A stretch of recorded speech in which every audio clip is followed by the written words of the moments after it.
तो news India ने दरअसल अपना सफ़र अक्षरधाम से शुरू किया था रात के 10:30 बजे के करीब, और 10:30 बजे से अभी मेरी घड़ी में टाइम हो रहा है 1:10, यानी 10:30, 11:30, 12:30 और 1:10। कुल मिलाकर के 2 घंटे 40 मिनट के बाद हमें पहली चेक पोस्ट जो है वो दिल्ली के अंदर नज़र आई है। यहाँ पर पुलिस के सिपाही भी मौजूद हैं, पुलिस के जवान भी इस चेक पोस्ट पर मौजूद हैं, ताकि अगर कोई भी गाड़ी यहाँ से गुजरती है या कोई भी इन्हें संदिग्ध नज़र आता है तो ये उसको रोकेंगे, उसकी चेकिंग करेंगे, उससे पूछेंगे।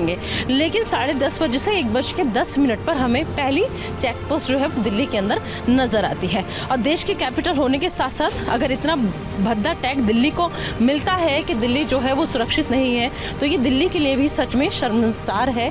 और सबसे बड़ी बात जो है वो ये है कि दरअसल मैं चाहूँगी कि एक बार इस बूथ का नाम आप दिखा दीजिए यहाँ पर। तो ये शाहदरा इलाके में इस वक्त हम यहाँ पर मौजूद हैं। तो सबसे बड़ी बात यह है कि अगर दिल्ली को ऐसा इतना भद्दा टैग मिलता है कि दिल्ली महफूज नहीं है लड़कियों के लिए, महिलाओं के लिए, तो ये दिल्ली को शोभा नहीं देता। और साथ ही साथ पुलिस के साथ साथ आपकी, हमारी, सबकी जिम्मेदारी बनती है कि हम एक समाज ऐसा बनाएं जिसमें महिलाएं, जिसमें बच्चियां, जिसमें लड़कियां अपने आप को सुरक्षित महसूस कर सकें। देखिए, जो जिक्र हमने किया था कि चेक पोस्ट है यहाँ पर, और अब यहाँ पर चेकिंग जो है वो की जा रही है।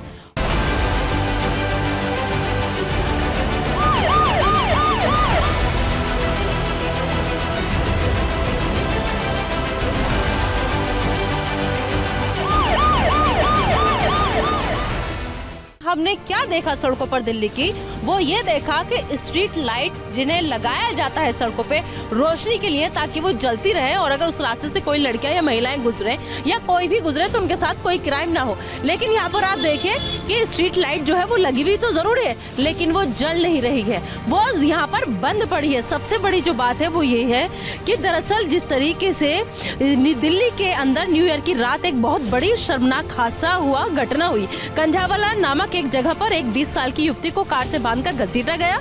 उस युवती को कई किलोमीटर तक घसीटा गया और बाद में उसे फेंक दिया जाता है। युवती को जब एडमिट किया गया तो उसके शरीर पर कोई भी स्किन जो थी वो नहीं बची थी। उसके हाथ और पैर बुरी तरह से चोट पर लगे हुए थे, और युवती के परिजनों का यह अनुमान था पहले कि उसके साथ रेप भी हुआ है, लेकिन पोस्टमार्टम रिपोर्ट आ गई, रेप जैसी पुष्टि नहीं हुई।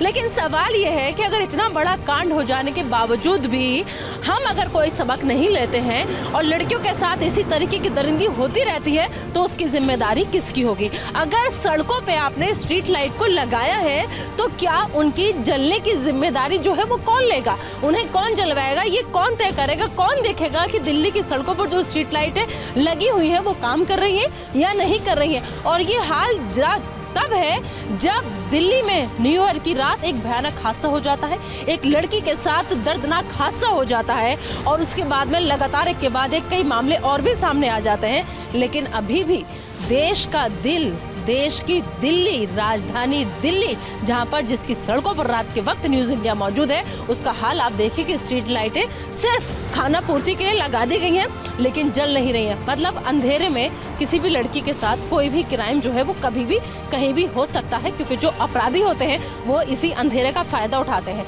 जो शातिर लोग होते हैं वो इसी अंधेरे का फ़ायदा उठाकर वो क्राइम कर जाते हैं। और साथ ही साथ दिल्ली सरकार, केंद्र सरकार, इस बात पर भी ध्यान आपको देना होगा कि जो दिल्ली की सड़कें हैं उन पर जो स्ट्रीट लाइट लगी हुई है वो न सिर्फ दिखावे के लिए आप लगाएं, बल्कि अगर उसमें बल्ब की सुविधा है, अगर उसमें रोशनी की सुविधा है, तो वो रोशनी, वो उजाला दिल्ली की सड़कों पे होना चाहिए।